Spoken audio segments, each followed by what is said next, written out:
नमस्कार दोस्तों, welcome to Bhumi classes. मैं शिवम एक बार फिर उपस्थित हूँ एक नई कक्षा के साथ। बच्चे, जैसा कि हम आपके साथ डिस्कस कर रहे हैं संविधान को लेके, और संविधान में बात कर रहे हैं भारतीय संविधान की ऐतिहासिक पृष्ठभूमि, ठीक है, हिस्टोरिकल बैकग्राउंड को लेकर डिस्कस चल रहा है हमारा। ठीक है, इस वे में हमारा ये आज का छठा लेक्चर है।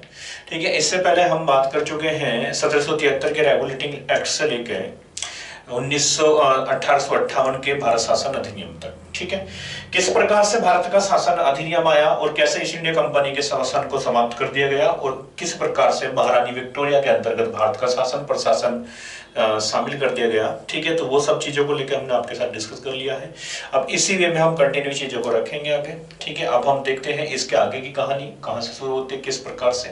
ठीक है, तो इसके आगे की जो कहानी है 1858 के अधिनियम के बाद का जो नेक्स्ट अधिनियम आएगा 1858 के बाद 1858 भारत शासन अधिनियम के बाद का जो नेक्स्ट अधिनियम है, ये कौन सा है? 1861 का भारत शासन अधिनियम। भारत शासन अधिनियम, भारत शासन अधिनियम। ठीक है, लेकिन इसी के साथ बच्चे यहाँ पे थोड़ा सा डिस्कस करूंगा आप लोगों के साथ। इसके साथ ही मैं थोड़ा सा डिस्कस करूं आप लोगों के साथ। तो अब के बाद 1858 के बाद जो तीन हमारे अधिनियम हैं, मुख्यतः जो तीन अधिनियम है, और तीन अधिनियम में कौन से हैं, तो एक बार इस चीजों को आप देख लें। मुख्य तीन अधिनियम कौन से हैं, तो एक तो जैसे हो गया आपका कौन से अधिनियम है, तो एक तो हो गया आपका 1861, दूसरा हो जाएगा आपका 1892, और तीसरा आपका हो जाएगा 1909। ठीक है, ये जो अधिनियम है इनको क्या बोला गया? इन तीनों को बोला गया भारतीय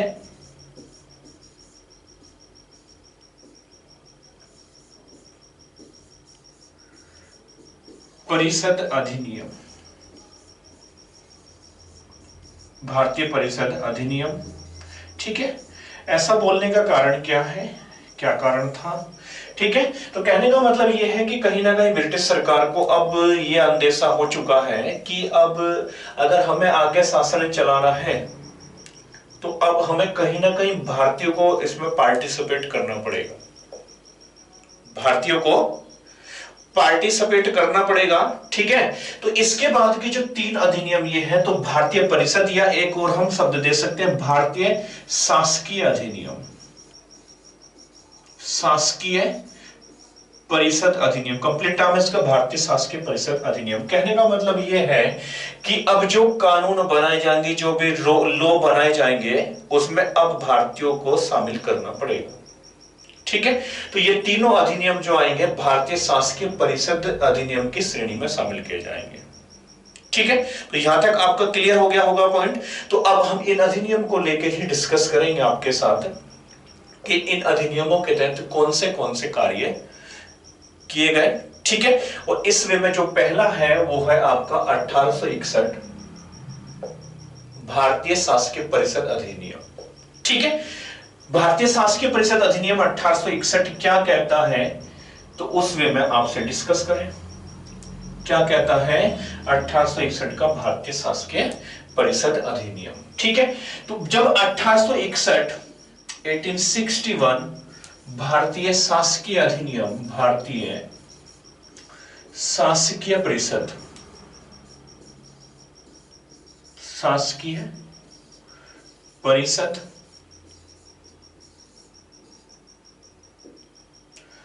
इसको इधर लिख दूं मैं यहां पे काट के, भारतीय शासकीय परिषद अधिनियम। ठीक है, तो अब इसकी बात करेंगे तो यहां पे कौन से कार्य लेकर आया ये, तो इसको एक बार देख लें आप लोगों के साथ। ठीक है, इसको नोट करो आप लोग। 1861 भारतीय शासकीय परिषद, जैसे कि आपको दिखाई दे रहा है भारतीय शासकीय, कहने का मतलब यह है कि अब भारत के शासन में भारतीयों का हस्तक्षेप शामिल होगा। ठीक है, और इसके तहत क्या हुआ, तो मैं कह सकता हूं कि संवैधानिक विकास में ठीक है, संवैधानिक विकास का जो क्रम है इस अधिनियम का, संवैधानिक विकास के क्रम में इस अधिनियम का अपने आप में एक इंपोर्टेंट योगदान रहा है। किस प्रकार से रहा है तो उसको लेकर बात करूं मैं आपके साथ। तो यहां पे इस अधिनियम के तहत जो पहला कार्य हुआ, ठीक है, तो पहला कार्य क्या था, कानून निर्माण में,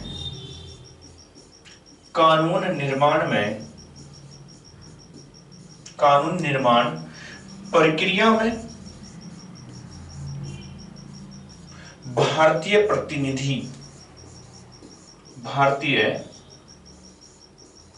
इधर लिखूंगा, कानून निर्माण प्रक्रिया में भारतीय प्रतिनिधियों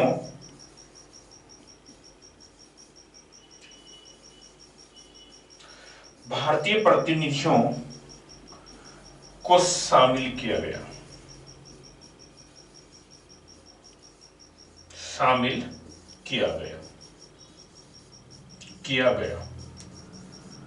ठीक है। तो पहला जो कार्य है वो क्या है, कानून निर्माण प्रक्रिया में, कहने का मतलब ये है कि अब जो कानून बनाया जाएगा, ठीक है, अब उसमें भारतीयों को भी शामिल किया जाएगा, भारतीयों का भी राय और मशवरा लिया जाएगा, ठीक है। अब ये कहां पे शामिल होंगे भारतीय, तो इनको शामिल किया जाएगा वायसराय की परिषद में, वायसराय की कार्यकारिणी परिषद में, ठीक है, वायसराय की कार्यकारिणी परिषद में भारतीयों को भी शामिल लिया जाएगा। लेकिन एक चीज ध्यान रखेंगे यहां पे कि ये जो भारतीय होंगे ये अभी गैर सरकारी सदस्य के रूप में होंगे, गैर सरकारी, कैसे होंगे, गैर सरकारी, कहने का मतलब अभी केवल और केवल मात्र शामिल किया जा रहा है, ठीक है, लेकिन अभी क्या है, गैर सरकारी। और गैर सरकारी सदस्य की बात करूं तो इसकी डेफिनेशन आप लोगों को संविधान में मिल जाएगी, लेकिन फिर भी मैं बता दूं कि गैर सरकारी सदस्य क्या होते हैं। वर्तमान की बात करूं, वर्तमान में अकॉर्डिंग टू इंडियन कॉन्स्टिट्यूशन, भारतीय संविधान के अनुसार बात करूं तो गैर सरकारी सदस्य ऐसे सदस्यों को कहा जाता है कि जो वर्तमान में जिनके पास कोई मंत्री पद नहीं होता, ठीक है, उसके अतिरिक्त जो अन्य सदस्य होते हैं, जो सिंपली सांसद होते हैं या सिंपली विधायक होते हैं, एमएलए होते हैं, तो उनको बोला जाता है गैर सरकारी सदस्य, ठीक है। तो इस प्रकार के सदस्यों को पहली बार यहाँ पर शामिल किया गया कानून निर्माण की प्रक्रिया में। और ऐसे सदस्य क्या होंगे, वो केवल और केवल शामिल होंगे, अभी किसी भी प्रकार की बहस नहीं कर सकते थे, कोई अपना राय नहीं दे सकते थे, मशविरा नहीं दे सकते थे, बस केवल और केवल ये ब्रिटिश सरकार की एक राजनीति थी ताकि भारतीय 1857 जैसा कोई विप्लव दोबारा से ना कर दें, ठीक है। और इसमें यहाँ पे जो गैर सरकारी सदस्य पहले शामिल हुए तो वो कौन सदस्य थे, तो एक बार इसको भी आप लोग देख लेंगे यहां से कि कौन सदस्यों को शामिल किया गया था यहां से, ठीक है। तो जब शामिल सदस्यों की बात करूं परिषद में, शामिल सदस्य, तो शामिल सदस्य कौन थे, तो 3 सदस्य शामिल हुए थे यहां पे, 3 सदस्य। 3 सदस्य कौन से, तीनों के नाम नोट कर लेंगे आप लोग, क्वेश्चन पूछा जा सकता है। तो सबसे पहला जो सदस्य था वो था पटियाला का राजा, पटियाला का राजा, ठीक है। दूसरा पटियाला के राजा के साथ यहां से, पटियाला के राजा के साथ यहां से Narendra Dev, sorry sir Dinkar Rao, sir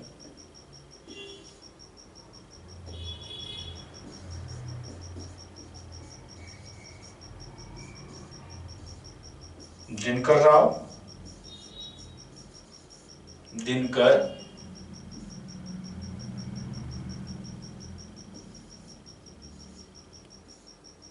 ठीक है, पटियाला का राजा सर दिनकर राव। और एक और व्यक्ति था यहां पे जिसका नाम था,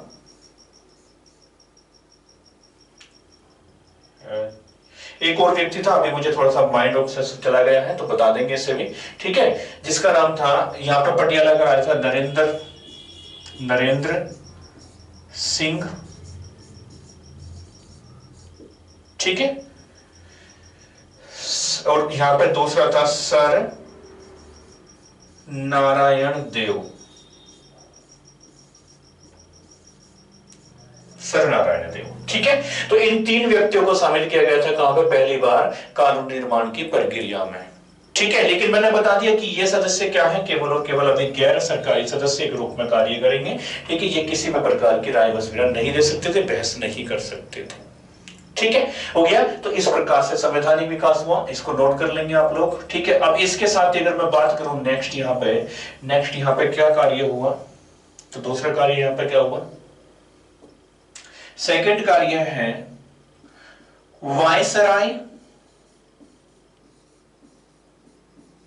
वायसराय की परिषद को अध्यादेश, सॉरी वायसराय की परिषद नहीं कहेंगे, सब वायसराय कहेंगे। वायसराय को अध्यादेश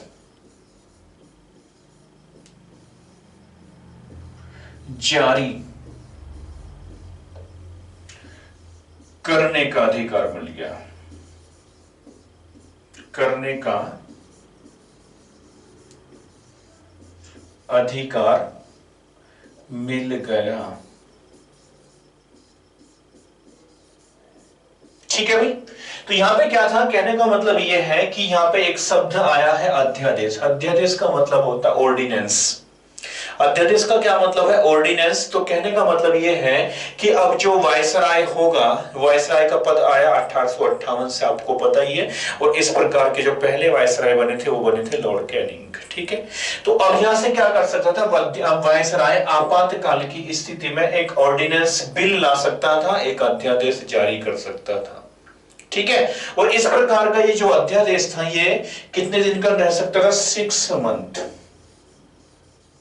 6 मंथ के लिए रह सकता था ये अध्यादेश। ठीक है, हो गया। तो दूसरा कार्य हुआ। अब इसके साथ तीसरे कार्य की बात करूं, तीसरा कार्य यहां पे क्या हुआ। ठीक है, तो यहां पे एक नई व्यवस्था दोबारा से लागू की गई जिसे कहा जाता है विकेंद्रीकरण।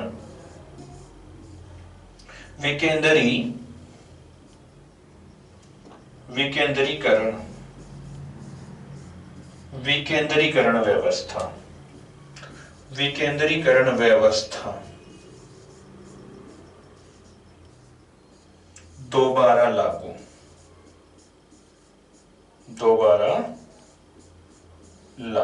ठीक है भाई। तो कहने का मतलब यह है कि विकेंद्रीकरण या डिसेंट्रलाइज्ड सिस्टम दोबारा से यहां पे लाया गया। क्योंकि इससे पहले आप लोगों को पता होना चाहिए, जब मैंने आपको 1773 का रेगुलेटिंग एक्ट पढ़ाया था तो मैंने यह आपको बताया था कि यहां से जो बंगाल का गवर्नर है उसको बंगाल का ही क्या बना दिया, गवर्नर जनरल बना दिया। और इस प्रकार से यहां पे केंद्रीकरण व्यवस्था लागू हुई। ठीक है, लेकिन यहां पर आते आते 1861 में आते आते इन्होंने क्या कर दिया, दोबारा से विकेंद्रीकरण व्यवस्था को लागू कर दिया। दोबारा से ये अप्लाई हुई। क्यों अप्लाई हुई, ऐसा क्यों माना जाता है, क्योंकि बंबई और मद्रास में, बंबई एवं मद्रास, बंबई एवं मद्रास में दोबारा से व्यवस्थापिका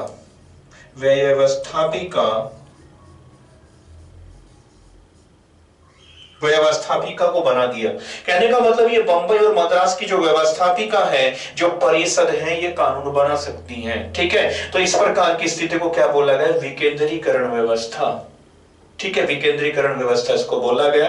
तो ये नेक्स्ट कार्य हुआ और इसी के साथ आगे हम चलते हैं और नेक्स्ट कार्य देखते हैं कि नेक्स्ट कार्य क्या हुआ इसमें। तो यहां पे एक और सिस्टम देखेंगे। नेक्स्ट कार्य यहां पे विभागीय प्रणाली, विभागीय प्रणाली की शुरुआत, विभागीय प्रणाली की शुरुआत हुई। यहां पे विभागीय प्रणाली की शुरुआत कर दी यहां पे। ठीक है, और इस विभागीय प्रणाली के आधार पर ही मंत्रिमंडल व्यवस्था का जन्म हुआ। मंत्रिमंडल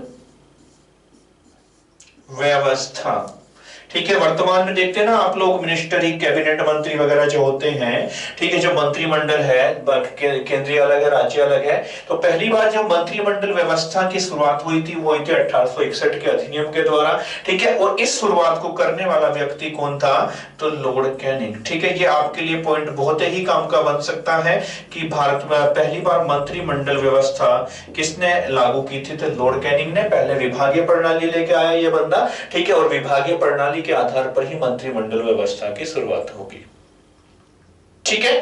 दूसरा मैं यहां पे बात करूं, एक पॉइंट और नोट आप लोग कर लेंगे अगर करना चाहें तो, केंद्रीय एवं प्रांतीय विधान परिषदों में सदस्यों की संख्या में इजाफा कर दिया गया। केंद्रीय और प्रांतीय, क्या बोल रहा हूं मैं, नेक्स्ट है यहां पे केंद्रीय एवं प्रांतीय, केंद्रीय एवं प्रांतीय विधान परिषदों में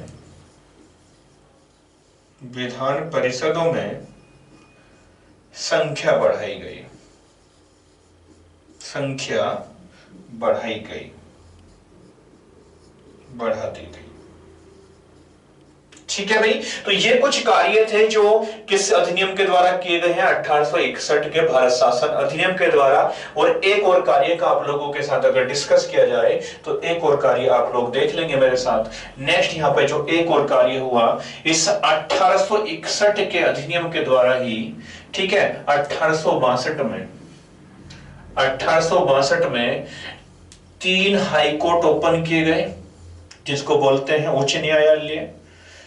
3 उच्च न्यायालय स्थापित किए, उच्च न्यायालय बनाए गए। तो पहली बार जो क्वेश्चन आएगा आप लोगों का पीसीएस में लास्ट टाइम पूछा गया क्वेश्चन है कि हाई कोर्ट अधिनियम या उच्च न्यायालय अधिनियम कौन सा कहेंगे? तो 1861। इसी के तहत 1862 में 3 हाई कोर्ट बने थे। 3 हाई कोर्ट कौन कौन से बने थे? एक था बंबई, मद्रास एवं कलकत्ता, ठीक है भाई। बंबई, मद्रास एवं कलकत्ता, ये 3 स्थानों पर हाईकोर्ट की शुरुआत की गई थी। और अधिनियम कौन सा है? अगर क्वेश्चन आए कि हाईकोर्ट अधिनियम किसे बोलेंगे तो 1861 का भारतीय शासकीय परिषद अधिनियम, ठीक है। तो यहां तक बच्चों किसी प्रकार का कोई डाउट यदि है तो कमेंट सेक्शन में लिख कर भेज दें, ठीक है। और जो बच्चे ये वीडियो को यहां तक देख रहे हो तो वीडियो को वो लाइक करें, शेयर करें यार, ठीक है, ताकि थोड़ा सा हौसला बढ़ा रहे हमारा भी, ठीक है। हो गया। तो ये कार्य हुए 1861 के शासकीय परिषद अधिनियम के द्वारा। नोट कर लेंगे एक बार रिवर्स में जाके। अब इसी के साथ हम आगे बढ़ते हैं और आगे नेक्स्ट कौन सा अधिनियम आएगा? तो इस क्रम श्रेणी का जो नेक्स्ट अधिनियम आएगा वो कौन सा होगा? 1892। 1892 का भारतीय परिषद अधिनियम,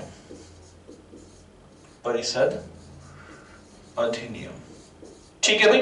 1892 का भारतीय परिषद अधिनियम। अब इसको लाने की क्या आवश्यकता पड़ी? तो इन सब जरूरतों को पहले थोड़ा सा लेके चलेंगे हम, ठीक है। तो सबसे पहले यहाँ पे ये अधिनियम आखिरकार क्यों लाना पड़ा ब्रिटिश सरकार को? तो एक बार मैं आप लोगों के साथ डिस्कस कर लूं, ठीक है। तो पहली सबसे बड़ी बात तो ये है कि शिक्षा, एजुकेशन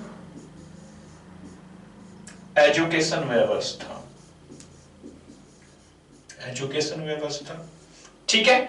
अगर क्वेश्चन आए, आपका स्टेटमेंट में क्वेश्चन आए तो पहले 1892 का अधिनियम क्यों आया? तो भारत की शिक्षा प्रणाली, एजुकेशन सिस्टम, कहने का मतलब यहाँ पे कि धीरे धीरे भारतीयों ने एजुकेशन प्राप्त कर ली और उनके अंदर एक भावना उत्पन्न हुई जिसे बोला जाता है राष्ट्रवाद,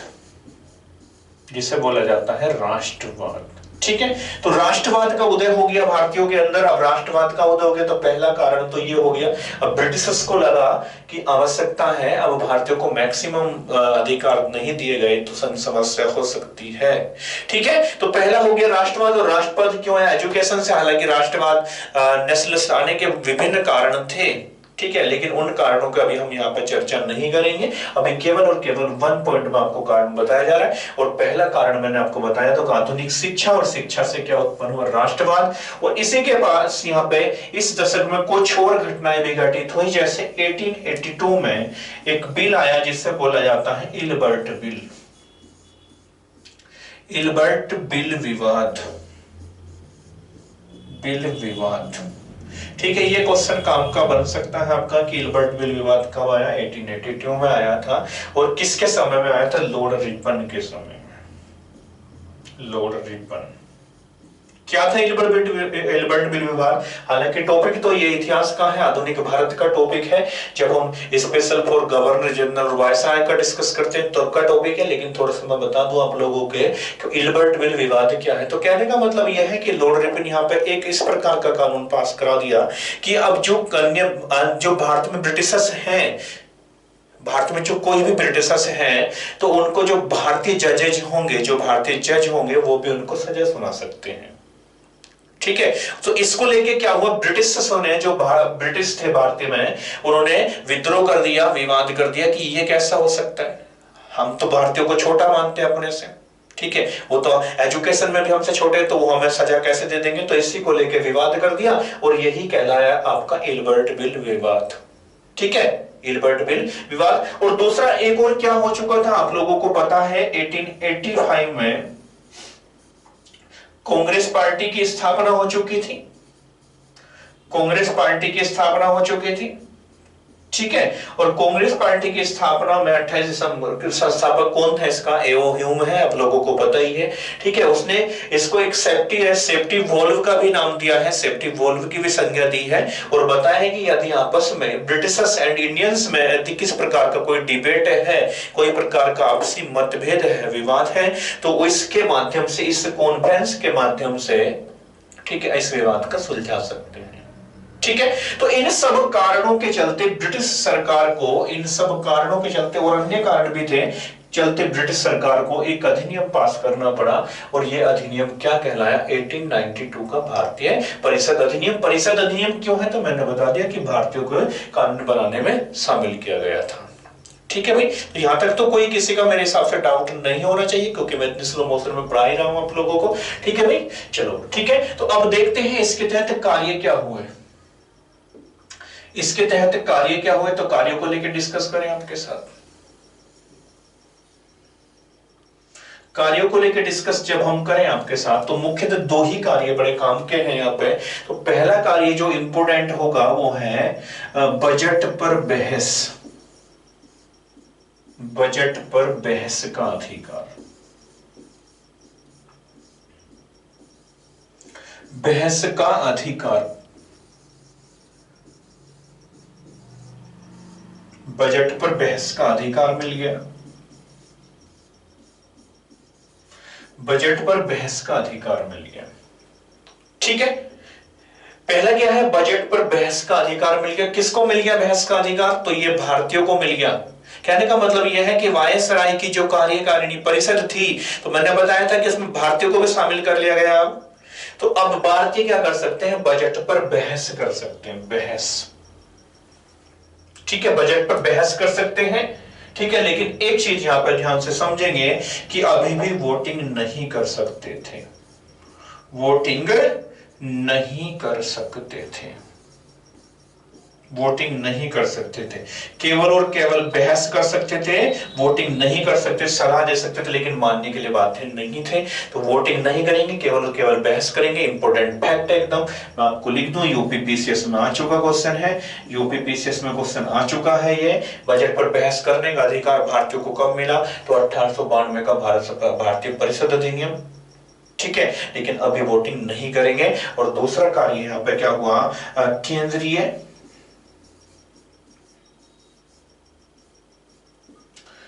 केंद्रीय विधान परिषद, केंद्रीय विधान परिषद में भारतीयों की संख्या में इजाफा, या ऐसा कह सकते हैं गैर सरकारी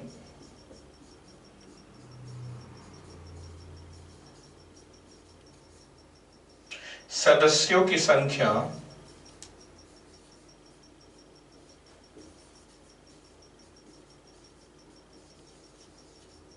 में वृद्धि, में वृद्धि। ठीक है भाई।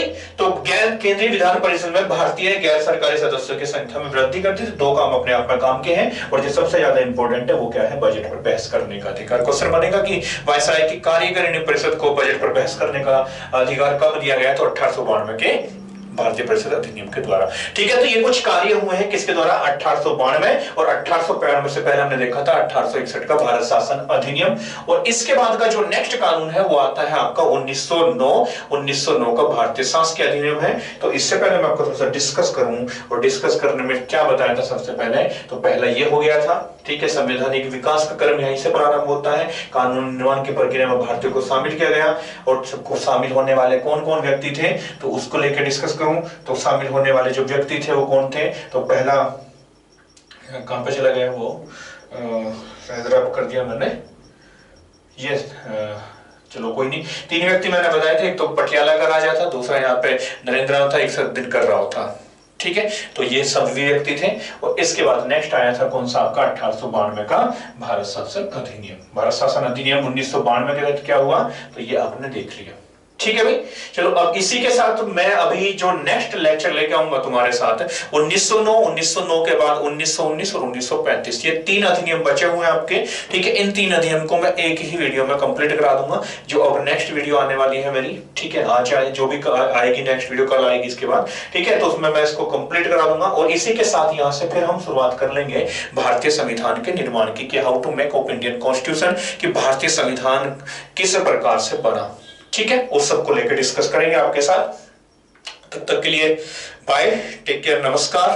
ठीक है, और बच्चों किसी प्रकार का कोई ऐतराज मत किया करो, क्योंकि समस्या है मेरे साथ में, मैं भी थोड़ा सा बिजी शेड्यूल है मेरा, तो इसलिए मैं कंटिन्यू वीडियो नहीं बना पाता, लेकिन कोशिश है मेरी कि मैक्सिमम संख्या में आपको कंटेंट प्रोवाइड करता रहूं। ठीक है, और धीरे धीरे कोशिश कर रहा हूं कि मैं लाइव ही आप लोगों के साथ जुड़ूं, लेकिन ये तभी संभव हो पाएगा जब आप लोगों का साथ होगा। ठीक है, तो आप अगर साथ देंगे तो ऐसा मुमकिन है, और अगर आप नहीं चाहते कि मैं मतलब आप लोगों के साथ लाइव जुड़ूं, तो फिर तो मुमकिन नहीं है। ठीक है, तो मिलता हूं आपसे नई वीडियो में, तब तक के लिए बाय, नमस्कार।